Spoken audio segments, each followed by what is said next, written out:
Hello बच्चों, कैसे हैं आप सभी लोग। तो आप लोग ने एक एग्ज़ाम दे दिया है जो कई महीनों से हम लोग तैयारी करवा रहे थे हमें। तो आप लोग 8 मार्च को एग्ज़ाम दे चुके हैं। तो आप लोग अभी अपना आंसर को चेक कर रहे होंगे कि मैंने से कितना सही किया कितना गलत किया। रिज़ल्ट तो अभी नहीं आएगा, अभी लास्ट में आएगा या फिर अप्रैल में फर्स्ट वीक में आ जाएगा। तो अभी आप लोग कितना सही किए हैं, कौन सा ऑप्शन सही है और आपने कौन सा ऑप्शन पर टिक किया है, वो आप लोग अभी चेक कर सकते हैं। आंसर की आप लोग को अभी हम दे रहे हैं सब्जेक्ट वाइज, आप लोग को सभी सभी सब्जेक्ट का आंसर की आप लोग को दे रहे हैं। आप लोग एक एक क्लास को, एक वीडियो को आप लोग अच्छे से देख लीजिए। हमने गणित का भी दे दिया है, इंग्लिश का भी दे दिया है, इस तरह सभी सब्जेक्ट का आप लोग को हम दे रहे हैं। आप लोग चेक कर सकते हैं कि आपने कितना स्कोर किया है और अपना स्कोर जो है कमेंट में ज़रूर बताना है। ठीक है, कमेंट में ज़रूर बताना है। और फिर से अगर टोटल अगर 50 से ज़्यादा आ रहा है, 100 में से 50 से ज़्यादा आ रहा है ना, तो आप लोग का जो एडमिशन है वो फिक्स है, आप लोग का सिलेक्शन कंफर्म है। आप लोग अपना डॉक्यूमेंट्स को रेडी रखिए, आप लोग का हो जाएगा कहीं ना कहीं। ठीक है, तो चलिए शुरू करते हैं।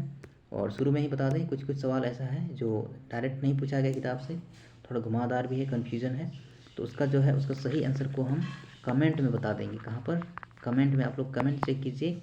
जैसे मान लो कुछ सवालों में एग्जांपल के तौर पर मान लो ये वाला कन्फ्यूज़न लग रहा है, तो इसका 82 नंबर लिख के कौन सा ऑप्शन सही होगा ABCD करके हम वहाँ पर कमेंट में लिख पिन कर देंगे। आप लोग वहाँ चेक कर लेना। ठीक है, एक दो सवाल ही ऐसा होगा, बाकी 20 में से आप लोग का सभी का सभी आंसर किए हैं, पता चल जाएगा। मैंने सारा कुछ देखा, पढ़ाया हुआ है, तो ये सब हमको पता है। ठीक है, चलिए शुरू करते हैं। तो आप लोग का विज्ञान में एक लास्ट में एक सब्जेक्ट है, चैप्टर का नाम है हमारे भारतीय वैज्ञानिक CP रमन के बारे में वहाँ पर मैंने पढ़ाया भी है। CP रमन के बारे में, तो उसके पिताजी किस विषय के अध्यापक थे। ठीक है, तो किस विषय के अध्यापक थे, तो किस विषय के अध्यापक थे, तो सही आंसर क्या हो जाएगा? विज्ञान। ठीक है, तो ये सब CP रमन के बारे में मैंने पढ़ाया हुआ है। आप लोग यकीन नहीं करेंगे तो हम आप लोग को वैसे मेरे अभी नेट नहीं है, नहीं तो हम यूट्यूब खोल के दिखा देते। ठीक है, चलिए आप लोग देख सकते हैं CP रमन के बारे में डिटेल से मैंने पढ़ाया हुआ है। तो आप लोग अभी एग्जाम दे चुके हैं, वो सब देखने का कोई फ़ायदा नहीं है। आने वाले जो नेक्स्ट साल के जो तैयारी करेंगे, आप लोग का छोटा भाई बहन या दोस्त या फिर रिश्तेदार में कोई भी, तो इस चैनल को आप लोग ज़रूर सजेस्ट करें। ठीक है, उन लोग को भेज दें कि यहाँ से अच्छे से तैयारी किया जा रहा है और फ्री में सब कुछ मिल रहा है। ठीक है, और सबको बुक भी दिया जाएगा। तो आप लोग जो है हमें सपोर्ट कीजिए, ऐसे ही हम अच्छे से अच्छा कंटेंट आप लोग को प्रोवाइड करेंगे।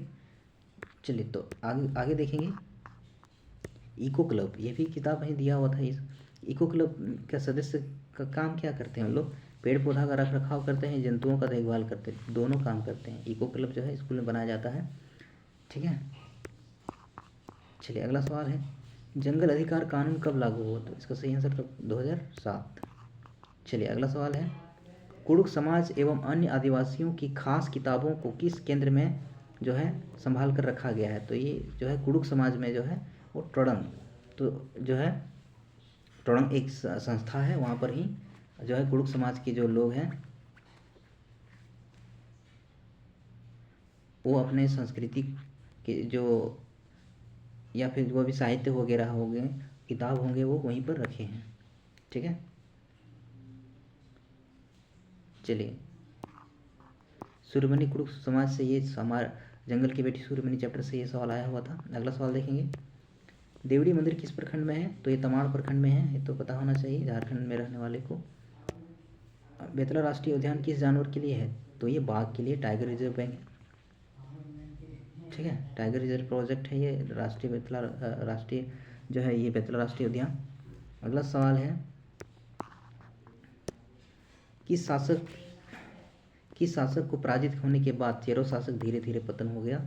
तो किस शासक के पराजित होने के बाद? तो राजा मेदिनी राय और दाऊद खां। तो इसका सही आंसर क्या हो जाएगा? ये दोनों जो है पतन हो गए थे धीरे धीरे, मतलब पतन का मतलब हार गए थे। इसके बाद धीरे धीरे ये जो है ये जो किला है वो उजड़ गया था। कौन सा किला? आप लोग पढ़े होंगे ना, चेरो शासक ने जो किला बनाया था, नागपुरी दरवाज़ा वगैरह। ठीक है, चलिए अगला सवाल देखेंगे, किसकी दवाई का जो है जन्म के बाद ही दिया जाता है। तो आप लोग देखे होंगे छोटे छोटे बच्चे जो गांव देहात में, तो उन लोग जो है क्या बोलते हैं इसको, कौन सा दीदी, सैया दीदी या एक लोग होती है इस तरह, जो घर घर जाके जो है दवा पिलाती है, सैया दीदी है। अभी तो आंगनबाड़ी वाला ये सब काम हो गया है। तो वो पोलियो का दवा होता है। पोलियो का टीका आप लोग भी लगाए होंगे बचपन में, सभी ने लगाया होगा। ठीक है, चलिए अगला सवाल है, इग्लू का क्या है? इग्लू एक क्या है? बर्फ़ का घर को ही इग्लू बोलते हैं। चलिए अगला सवाल क्या लिखा हुआ है, बिजली चमकने एवं बादल के गड़गड़ाहट, जब बिजली चमकता है, बादल गड़गड़ाहट करता है खास करके बारिश के दिन में, तो क्या करना चाहिए? एक साथ कई व्यक्ति रहना चाहिए? नहीं, ये तो नहीं करना चाहिए। एक साथ बहुत सारे व्यक्ति नहीं रहना चाहिए उसमें। वाहनों की सवारी करनी चाहिए? नहीं, ये भी नहीं करनी चाहिए। धातु से, लोहा से बना हुआ उपकरण के नज़दीक रहना चाहिए, जैसे टावर हो गया, गाड़ी वगैरह चला रहे हैं तो ये धातु से ही बना हुआ है। चाहे धातु का जो है आप लोग छाता जो है इस्तेमाल कर रहे हैं, उसमें जो पकड़ने वाला होता है ना धातु का, अभी तो प्लास्टिक का लगा दिया गया है उसे से बचने के लिए। धातु से बना हुआ चीज़, कोई भी लोहा का चीज़ आप लोग नहीं पकड़े हुए रहना चाहिए, तो उसका इस्तेमाल नहीं, उसके नज़दीक भी नहीं जाना चाहिए उसमें। लेकिन यहाँ बोले रहना चाहिए, नहीं रहना चाहिए, ये सब सारा ऑप्शन गलत है, इनमें से कोई नहीं। यानी जब भी बिजली चमकेगा, बादल गरजेगा, तो ये सब में से कुछ नहीं करना है, तो इनमें से कोई नहीं। ऑप्शन नंबर डी बिल्कुल सही आंसर है। ठीक है, चलिए अगला सवाल देखेंगे। अगला सवाल है, जल शोधन यंत्र घर में स्थापित क्यों करना चाहिए? जल शोधन यंत्र जो है घर में स्थापित क्यों करना चाहिए? तो क्यों स्थापित करना चाहिए? काफ़ी अधिक जल व्यर्थ करते हैं हम लोग, ज़्यादा पानी को बर्बाद करते हैं, इसलिए एक जल शोधन यंत्र, यानी एक मान लो पानी एक बार यूज होने के बाद फिर दूसरा बार यूज किया जा सकता है, ऐसा कुछ जुगाड़ हम लोग लगा देते हैं। जैसे मान लो यहाँ पर हम लोग चापाकल बनाए हैं, तो चापाकल वाला पानी कहीं गड्ढे में रख देते हैं, उस गड्ढे से कई जो है कई बार उस गड्ढे का पानी का इस्तेमाल करने, हम लोग कुछ भी चीज़ में करने लगते हैं, जैसे पेड़ पौधा में पानी डालना वगैरह। ठीक है, या फिर खेत जो भी हम लोग लगाते हैं फसल वगैरह उसमें, तो हम लोग एक व्यवस्था जो है एक क्या जुगाड़ बना के रखते हैं। तो क्यों लगाते हैं? क्योंकि हम लोग काफ़ी जो है जल का फालतू उपयोग करते हैं, इसलिए लगाना चाहिए। ठीक है, चलिए अगला सवाल है, मृत सागर दुनिया का सबसे नमकीन महासागर है, ये तो पता होना चाहिए, जहाँ पर आदमी नहीं डूबता है। ये भी मैंने पढ़ाया हुआ है, आप लोग फोटो में भी देख सकते हैं, एक आदमी जो है पानी में तैर रहा होता है। मलेरिया की दवाई किस पेड़ के छाल से बनाया जाता है? तो वही सिनकोना के पेड़ से। आप लोगों की किताब से जो पढ़ाए थे वो यही सब है। तरल ईंधन को बोलचाल की भाषा में क्या बोलते हैं? तो तरल ईंधन को बोलचाल की भाषा में क्या बोलते हैं? क्या बोलते हैं उसको? एलपीजी बोलते हैं, सीएनजी बोलते हैं, या तेल बोलते हैं? तो तरल ईंधन को तेल बोलते हैं, बोलचाल की भाषा में क्या बोलते हैं? तेल। ठीक है, एलपीजी नहीं बोलते, वो तो गैस है ना। चलिए अगला सवाल देखेंगे, भारत की पहला तथा विश्व की 5वीं महिला जो एवरेस्ट पर पहुंची, तो उसका सही आंसर क्या हो जाएगा? बछेंद्री पाल। चलिए अगला सवाल देखेंगे, किस वर्ष की कितने वर्ष की उम्र में झारखंड की प्रथम महिला जो है उच्चतम चोटी और भारतीय तिरंगा लहराने वाली गृहिणी प्रेमलता अग्रवाल प्रथम भारतीय महिला बनी? तो इसका तो किताब में तो 48 साल दिया हुआ है, लेकिन 48 के आस पास यहाँ 50 साल दिया हुआ है, सही ऑप्शन होगा यही वाला।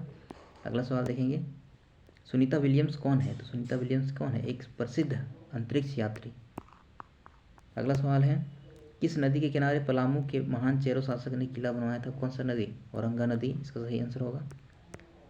अगला सवाल है, किस मच्छर के काटने से मलेरिया होता है? तो मादा एनोफिलिस मच्छर के काटने से होता है। इसका जो है पता लगाया था रोनाल्ड रोस ने, इसको नोबेल पुरस्कार भी मिला था।